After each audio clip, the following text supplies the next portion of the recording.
Hey everyone, welcome back to Chozo Archives, a dedicated Metroid channel.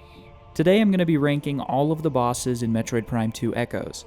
I wanted to say this is not an official ranking, just my personal opinion, so feel free to roast me in the comments if you disagree with any of my choices. I'm going to be ranking each based on 3 criteria: challenge, design, and vibes. Each of these will be scored out of 10, and the final composite score for each will be out of 30. That being said, let us begin. At dead last, I have the Power Bomb Guardian. I don't know why, but I've always been a massive hater of this boss. It's so out of the way in the game, and it always feels like a chore to me. Challenge, I give it a 1 out of 10. It's really not difficult at all. Maybe you'll get knocked off once or twice while you're trying to beat it, but it's a very, very easy boss battle. Design, I give this a 2 out of 10. It's nothing special, it's just a dark sporb that throws power bombs at you. Vibes, I give this a 1 out of 10. No vibes here, it's just kind of annoying. Overall, this gets a composite score of 4 out of 30. Next up, I have the Alpha Blog at rank 13. This is the only other boss in the game that I dislike fighting. Challenge, I give this one a 5 out of 10, the only area where this is going to score high. I've died to this boss a few times before. Honestly, I think it's just kind of bad game design. It's just repetitive and slightly frustrating trying to jump out of the way at the same time that you're landing your shots.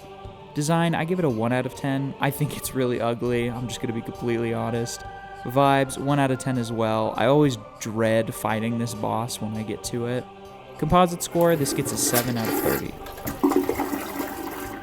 Alright, next up at rank 12 I have the Dark Alpha Splinter. Now this is the first boss of the game. Challenge, 2 out of 10. It's a shoot, dodge, repeat boss. Basically a much easier version of the Alpha Blog. But like I said, it's also the first boss in the game, so it's not supposed to be hard. Design, I give it a 4 out of 10. It's cool for what it is. I really like the design for splinters in general. This is just a big dark one.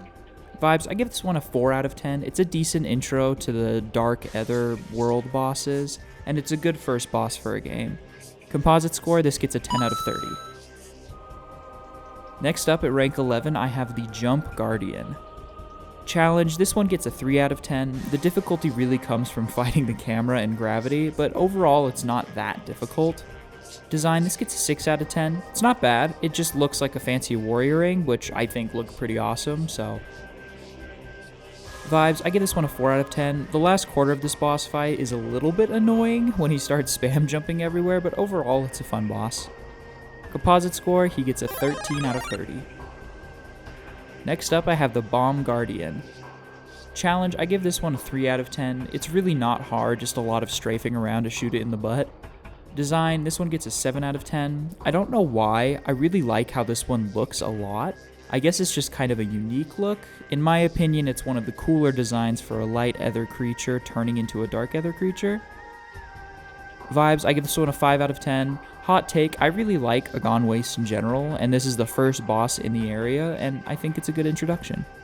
Composite score, it gets a 15 out of 30. Next up, at rank 9, I have the Caretaker class drone. Now this is also probably hot take. I know some people don't even consider this one a boss because it doesn't really give you an upgrade after defeating it, but I decided to include it anyway. Challenge, I give this one a 4 out of 10. It's not that difficult, but sometimes the boost ball timing can be a little bit rough. Design, I give it a 6 out of 10. The Sanctuary Fortress is the goated area in my opinion, and while this is my least favorite of the bosses there, the futuristic alien machine design is really, really cool. Vibes, I give this one a 6 out of 10. It's not the best, but it's also not the worst. Composite score, 16 out of 30. Next up, at rank 8, I have the Grapple Guardian. Challenge, I give this one a 4 out of 10. It took me a while to really figure out what I needed to do the first time I fought it, but once you figure it out, I feel like it's a relatively easy boss. Design, I give this one an 8 out of 10. I love how it looks. Menacing, intimidating, plus you can hear it stomping around before you fight it, which I think is an awesome addition. That adds a lot of intimidation factor. Vibes, I give it a 6 out of 10. I just love the creepy vibes of Dark Torvus Bog in general, and I feel like this boss really adds to it. Composite score, 18 out of 30. Next up, at rank 7, I have the Spider Guardian. Challenge, this one gets a 9 out of 10. This was another one I struggled with as a kid the first time I played it. It's a very technical morph ball based boss. It's a lot easier now as I've played the game more times than I can count, but it definitely was a challenge the first time through. Design, I give it a 3 out of 10. It really doesn't look that cool, I'll be completely honest. But vibes, it gets an 8 out of 10. It can be anxiety inducing for sure, but it's a really fun boss battle. Composite score, 20 out of 30. Next up, I have the Boost Guardian at rank 6. This is probably the most traumatizing boss in the game. Challenge, 10 out of 10 without a doubt. I died to this boss so much as a kid. Like the Spider Guardian, I can beat it pretty easily now, but I used to rage quit fighting this boss so much.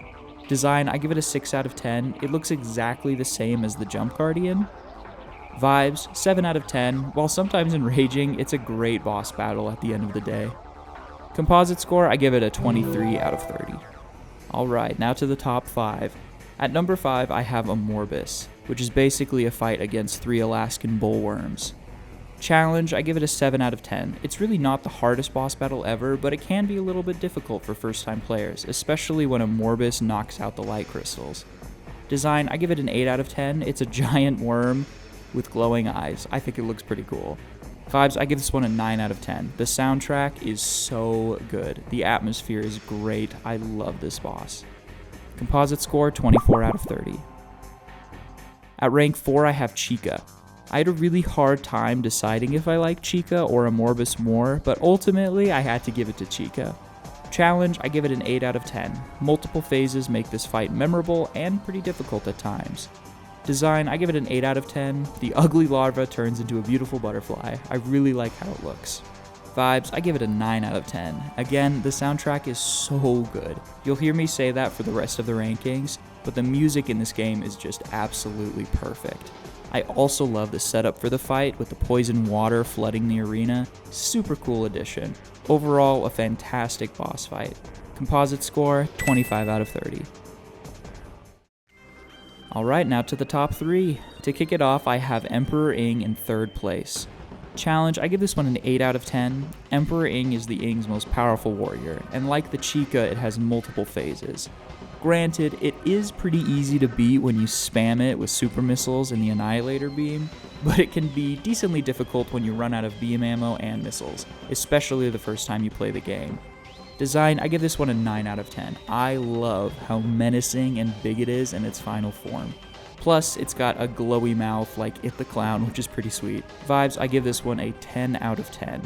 Emperor Ing has peak last boss energy.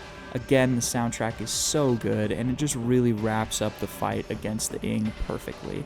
Composite score, 27 out of 30. In 2nd place, I have the one, the only, Dark Samus. I decided to group all 3 encounters into just one ranking, but I'm mainly going off of the 3rd encounter. Challenge, I give this one a 9 out of 10. It's not impossible, but she's aggressive enough to make you nervous, especially the 3rd time you fight her after Emperor Ing, when the world is about to explode. Design, 10 out of 10. Dark Samus is so cool looking in this game, especially when the suit is all see-through during the final fight. Vibes, I give it a 9 out of 10. She has a creepy and powerful presence and an awesome soundtrack. Composite score, 28 out of 30.